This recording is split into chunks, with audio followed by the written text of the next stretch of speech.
You've lost privileges. Yes, you lost your movie privileges before we even began.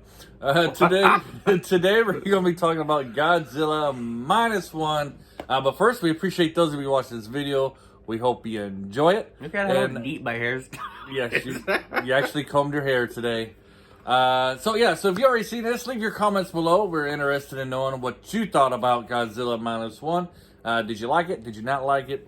And why or why not? So let's get into Godzilla -1 here. This movie takes place it starts on the last days of World War II, and then kind of fast forwards to about, I would say, was it 3 years later? 3 years later. 47, I think. Right. So we got That'd be 2 years. Yeah. So we got to see what Japan was like, at the end of the years of the war. And we follow our main hero here, our main guy here, who was a kamikaze pilot who kind of chickened out of his job and over his responsibility, and how he was kind of frowned upon from society because he didn't fulfill his mission. And how this sentiment of him not fulfilling his mission kind of changed over the years, about how, it would have been honorable for him to fulfill his mission and dying and sacrificing himself for his country.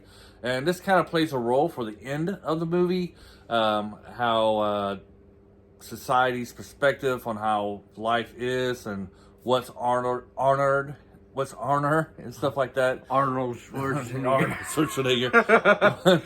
Sorry, what is honor and how the government should treat its people and its soldiers, how that kind of changed. And it's very short amount of time. I don't really know if I should say government though, because the government didn't change. Right, because in the last mission of Godzilla -1, it's not the government doing it, it's private citizens. So if you're like a libertarian, somebody's like small government, like the people can achieve greatness, this is the movie for you, because this is basically what happens at the end. It's like the civilians are the ones who gather, civilians who come up with a mission to destroy Godzilla. It's their plan and not the government's. The government's hand seems to be really tied and not really involved in protecting its own citizens. So that might be even another storyline that this movie takes place. Yeah, they're kind of busy dealing with the aftermath of the war, and also the fact that they don't want to cause a mass panic for the rest of Japan by telling everyone there's a prehistoric dinosaur coming to get them. Right. Yeah, so that's kind of like the government's role. And also the United States and their... they don't want to start a war with Russia. Yeah, so it also talks kind of about like the United States, how their involvement... Or the Soviet Union back then. Right, but the Soviet, right, and the United States and their political philosophy was back in the 40s, and how Japan was basically kind of relying on America to protect them, but they didn't want to cause an international... war crisis, so the United States is like, hey, you guys have to deal with this yourselves. I'm pretty sure that was like the start of the Cold War was going on right then. It was just the beginning of the Cold War, because this takes place in about... One wrong move meant nuclear warfare. Yeah, that's what everybody was afraid of. That was the last thing you need was to was to augment Godzilla with more nukes. That's right. So this movie also talks about a heavy theme about family, as our family's very much a makeshift family. We have a man, a woman, and a girl. None of them were related. Like the baby was basically adopted by the woman. I'll use adopted very loosely in that term. And then she meets... She wasn't kidnapped, is that what you're thinking? Yeah, she wasn't kidnapped, but she was handed over by a dying mother. Yeah. And then the man and woman, they enter a relationship of convenience, to help each other out. But what is a family? Isn't this pretty much throughout this show? And unlike a lot of the Godzilla movies, this is a movie that you really do care about the human characters more than anything else. Yeah. Which I think makes this movie fantastic. Yeah, it was really good with that. It was very unique for a Godzilla movie. Because most of the time, it's just Godzilla coming up every once in a while, destroying everything. Which, like, there's nothing wrong with that. That's what made Godzilla movies so great. Yeah. But it was also very interesting to see, like, a much more... I zoned out of that. Sorry, braveries. Yeah. I had to just put a little buffering signal above my reboot. All right. So your Windows has stopped working. Yeah. Please reboot. So this also there's a lot of other themes in this about war and all this, and it does such a great job of telling the story about the human side. And also this is in a lot of ways, this is an origin story of Godzilla.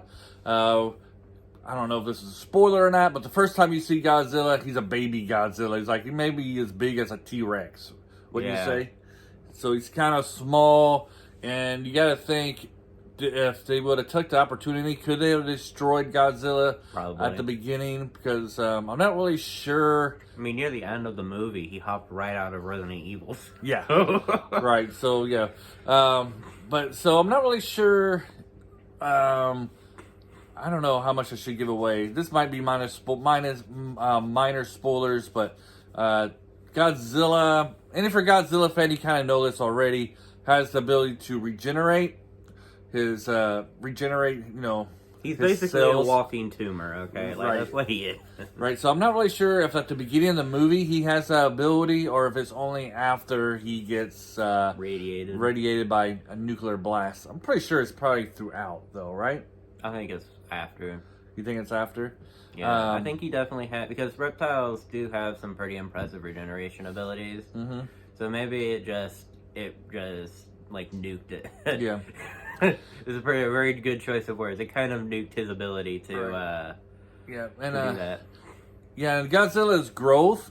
If you ever watched the 1997 Godzilla with Matthew Broderick, don't do that. It's it's kind of it's like similar to that one. Like if you remember the 1997 Godzilla, like he's just a lizard who got nuked and he got mutated. Yeah. This is basically the same way of how Godzilla got his size. Except it's like actually Godzilla. Right. Yeah, you actually got his atomic breath, and he's not just like a freaking iguana. Like, I'm pretty sure that's what he was before, was just an iguana. Yeah, in the 1997 In this version. one, he's like an anomalous organism. Right, yeah. He's his own species.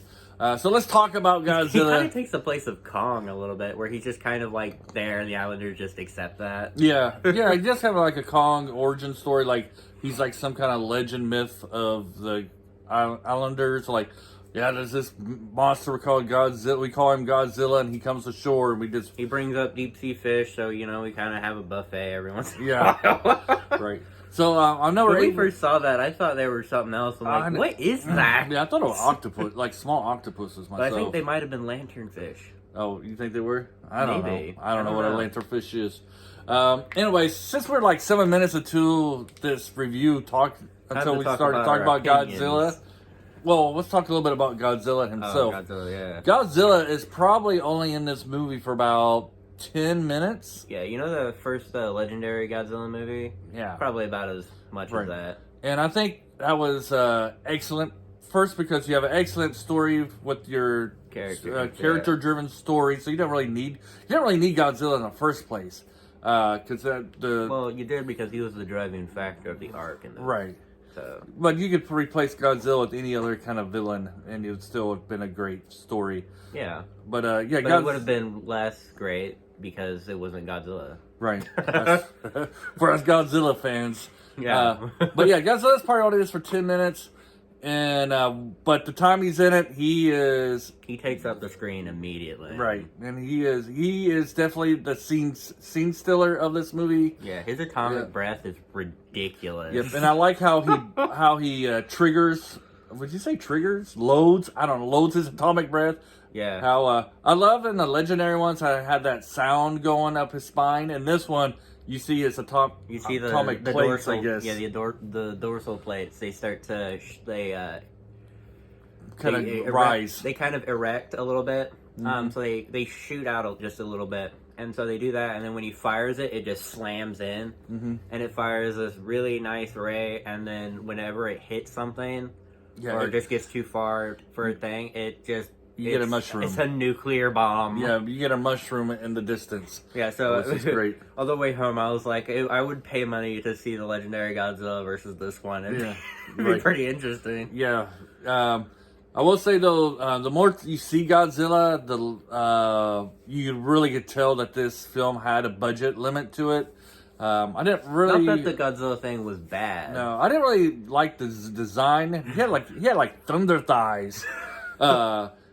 He was thick with like 5 C's. Yeah, yeah. But like the more you see of him, the more you can tell of the limits of the budget. So I didn't really mind it though. It was no, really I didn't either. It was really reminiscent of his old design. Right. So it was just like watching like a better version of what he was before. It was really cool. Yep. And also I gotta put this in. I really love the whatever film they used, because it wasn't slick. It was kind of grimy a little bit. I felt like I was watching an old movie. Yeah, it was but it's also like very. Yeah. It's like hardly noticeable though, because I didn't notice it at all until Dad pointed it out, and I was like, yeah, there's a little bit of that. I mean, it's very clear. Yeah. It's very clear, but it has that old-timey feel to it. I think it might be the sets they used. Like, the sets they used are really good. Yeah, yep. They did a fantastic job with the sets. So, on this channel, we give 3 grades. Highly recommend, and recommend with caution. I'm going to highly recommend this one if you're not a Godzilla fan, I think you'll still like it. Yeah. If you're a Godzilla fan, you're going to love it. Are you Christian? You're going to love it. What's your... Yeah, I highly recommend. It's good. Yep, this is Especially great. if you're a Godzilla fan. Right. And if you're not, you're still going to love it. I think this might be the best one. Especially story-driven, this is the best one. If you're somebody who likes, like, the monster fighting, so you might... Yeah. It's not... And by the way, like, if you think if you think it's just because like prequel or whatever, Dad doesn't like prequels, and I'm not a big fan of it myself. But with this one, it's like it doesn't feel like a prequel. They don't put it out there just to explain what they didn't want to explain in the first place. Right. They put it out there to kind of shed light on it, because his origins were already kind of hinted on in the other ones. This was just kind of like, here's this. So it was a really good prequel. It did it really well. The actors were really good at doing that. The acting was fantastic. You know how some people get tired of the origin story of Batman? You're like, oh, you're going to tell it, or Spider-Man, like, oh, you're going to tell this origin story again. This one is really fresh and enjoyable. Yeah, because it's like the first time it's been told like throughout, instead of just told by an outside source. Yeah, this is where you actually see it, and they really did a good job, especially when they played the music. They timed the music really well. Oh yes, I forgot all about the music. Yeah, the music was awesome. Like the Godzilla's theme music, like it really hits hard. It's great. I was watching when we were in the theater. My dad, when the music came on, he was like tapping his hand on his knee to the beat, and the guy next to me was not him, but the guy next to me on my right side was bopping his head to the thing, and it was. I will say the guy to the left of me, we went to an 8 o'clock showing. The guy left to me fell asleep during. I don't know how, because I didn't find this one boring at all. Yeah, it was really funny because I heard snoring and I was like, "Is Dad asleep?" Yeah. And I was like, "Are you asleep?" Like I kept looking over at him. I'm like, "Are you snoring?" Nope, I definitely. No, he wasn't. All right, have a great day and bye. Bye.